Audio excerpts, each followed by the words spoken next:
Well, as the NRL joins the Mark Hughes Foundation in the fight against brain cancer this weekend, it's a battle another rugby league family is courageously confronting.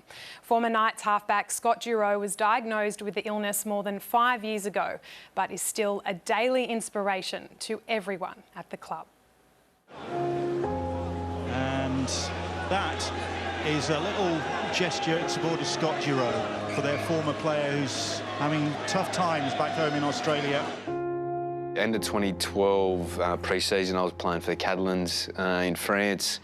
Had some headaches and trouble with some vision in pre-season. At the end of 2012, come home and had a scan and they found a brain tumour. So January 2013, Professor Charlie Teo operated on me and took the tumour out, and you know, he did an amazing job, and thankfully I was lucky enough to go back and play for another 2 years, and then retired, been involved in coaching, and then unfortunately in November last year I had follow-up scans and tumours had come back. Had surgery again to remove the brain tumours, but unfortunately it spread to my liver.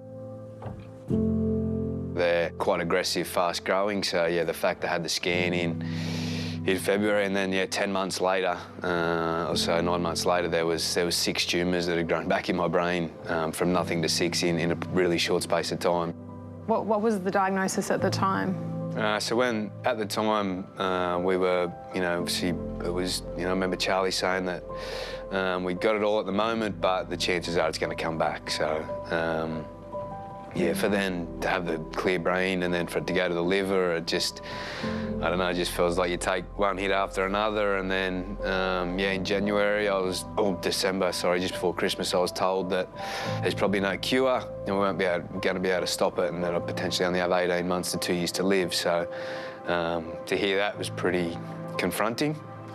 But I guess some part of me just never really believed that. I just always thought that, you know, we're going to find a way. Mullen left foot kick, it'll bounce okay. Willett, Scott Dureau. Well, he's barely had a day off. Barely. So he started chemo. To my knowledge, I reckon he's had, apart from going to see the specialist, I reckon since he's been crook, he's had one day when he wasn't in, and that's over a long period of time and a lot of treatment. Has it been a welcome distraction to have this place to come to and have their support around you? Absolutely, and now that I can't play anymore, physically can't do that, so to be able to coach and be involved with the clubs, you know, something I'm passionate about, and my home club, Newcastle, as well, so I'm very thankful that they've given me the opportunity to work for the club, and it really is a great distraction. You ready? Up, up, up, up, up, up, go. How much of a blessing is it to have these beautiful girls to come home to every day? It's amazing, that's what I live for.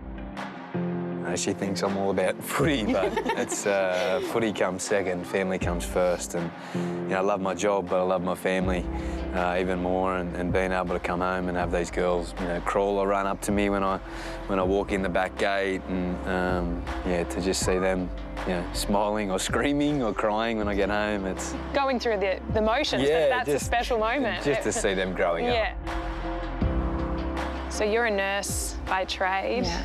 Has that helped? Has it made this process harder or easier? I feel like it's made it easier for me. In saying that, though, having kids has made it harder. So the initial time in 2013, you know, it took me a good 2 or 3 years to actually cry about that. After having kids, you sort of heaps more emotional. You talk about the emotion after being a mother, and do you think that's because the thought of the girls losing their father is terrifying? Yeah, definitely. Yeah. I think it was very hard on Imogen this second time around, because although she doesn't know the full extent of it, she just knew that something wasn't right. And you know, if he had to go to the doctors for scans or anything like that, like, Imogen would just lose it. She would just scream and cry and just think that he was never coming back. But yeah, she likes to keep Daddy very close, including all night long. Well, she wants to be close, but I think she knows that her daddy's a fighter, like you seem to know. Where do you think Scott gets that from? I mean, I don't know. I guess footy's, you know, taught him a lot, you know. Even just in his playing career, you know, he had to fight for his positions and had to fight his way through, and he never gave up. I mean, your fight's as strong as the people around you, so, you know, we're all sort of keeping each other together, and that's what's getting us through. So after getting your initial diagnosis of 18 months to 2 years to live, you went and saw your specialist this week, and what was the news?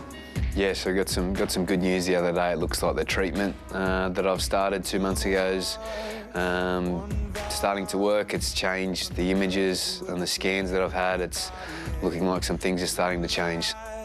To hear those words was, it was a really good relief. Can you share with us how Livy reacted to the news? I guess at first Lib said, I think she said, I'm confused. Is that the old scan? Is it the new scan?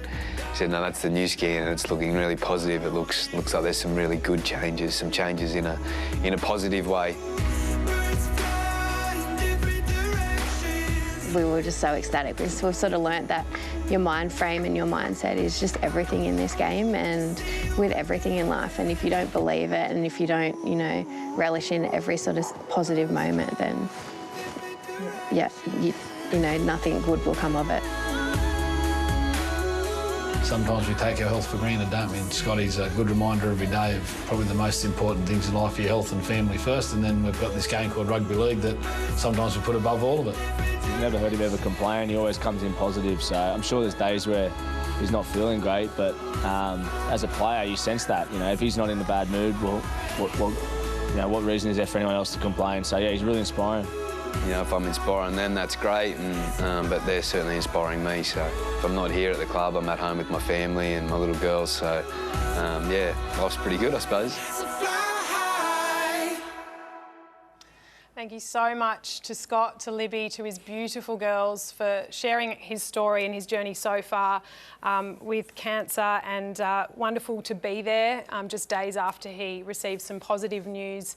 Obviously, he's still in the thick of the battle, but he'll have scans again in 3 months, and it was just so wonderful to hear he is responding to treatment. And never take a single day for granted. Yeah. And what a mindset to have. They are such a wonderful, inspiring family, as is Mark Hughes and his family. But yes, they know it's a battle in front of them, but it's one they're willing and ready to fight.